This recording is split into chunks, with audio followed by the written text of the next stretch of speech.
6 books make up the shortlist for the Financial Times Goldman Sachs Business Book of the Year Award 2011.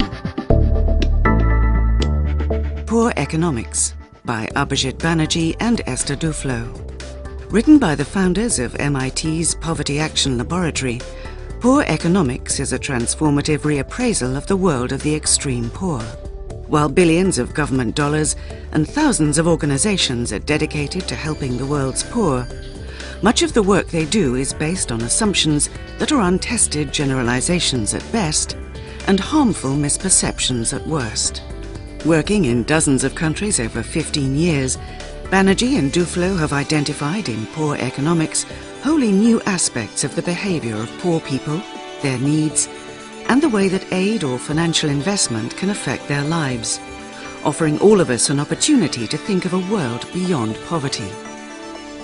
Poor Economics is actually an incredibly rich book on the economics of poverty. Ever since Adam Smith, much effort was put into understanding the wealth of nations, much less into understanding the poverty of individuals. This book is highly radical and entirely practical. Radical because it changes the basics of the economics of poverty. Highly practical because it comes with a number of suggestions on how to improve anti-poverty policies to make them more effective. In a sense, it is the experiments conducted with the poor themselves, talking with them, that bring about these results on how to improve the anti-poverty policies. And this is passionate reading because the topic is potentially desperate, but one concludes the reading of this book with a lot of hope. Exorbitant Privilege by Barry Eichengreen. For more than half a century, the dollar has been not just America's currency, but the world's. This was a source of strength for the United States. But now, with US budget deficits growing, holding dollars is viewed as a losing proposition. In Exorbitant Privilege, Barry Eichengreen traces the rise of the dollar to its domination of the global economy. With the rise of China, India, Brazil, and other emerging economies, America no longer towers over the global economy. Incisive and challenging, Exorbitant Privilege is a fascinating analysis of the changes that lie ahead, and a challenge equally to those who warn that the dollar is doomed or regard its continuing dominance as inevitable.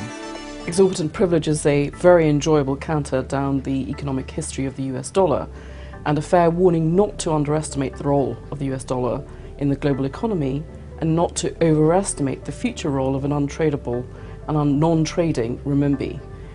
It doesn't really focus on the current Eurozone crisis, but it does have a very telling point that it is self-destructive politics that will accelerate the decline of the dollar, if anything.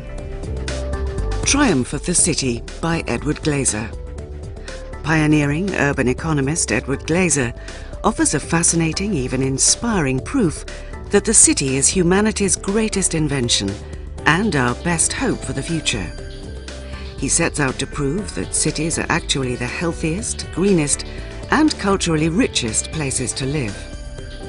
Glaser travels through history and around the globe to reveal the hidden workings of cities and how they bring out the best in humankind.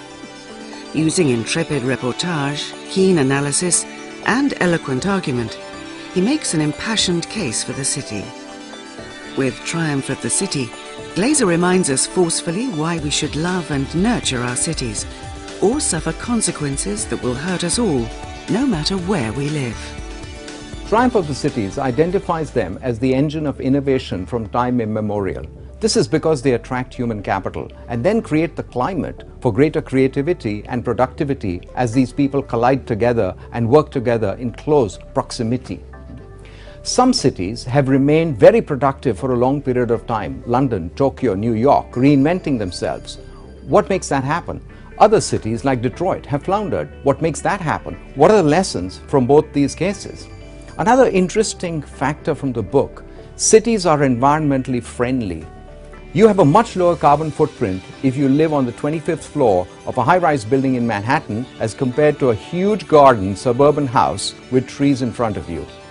This is a very timely book. It's got huge lessons as 100+ million people move from rural environments into cities in emerging markets. They can all learn from it. Willful Blindness by Margaret Heffernan. In this timely book, Margaret Heffernan makes the convincing case that while we are supposedly better informed than ever, we are guilty of frequent and self-destructive acts of willful blindness. Children are educated to be docile capitalists rather than argumentative citizens, and companies are so terrified of the truth that they delude themselves with risk models that end up killing them. Ranging through history, business, science, government and the family, Heffernan's engaging book explains why willful blindness is so dangerous in our interconnected world, before suggesting ways institutions and individuals can start to combat it. As a former regulator, I've seen human malevolence that very few people in this world has ever seen.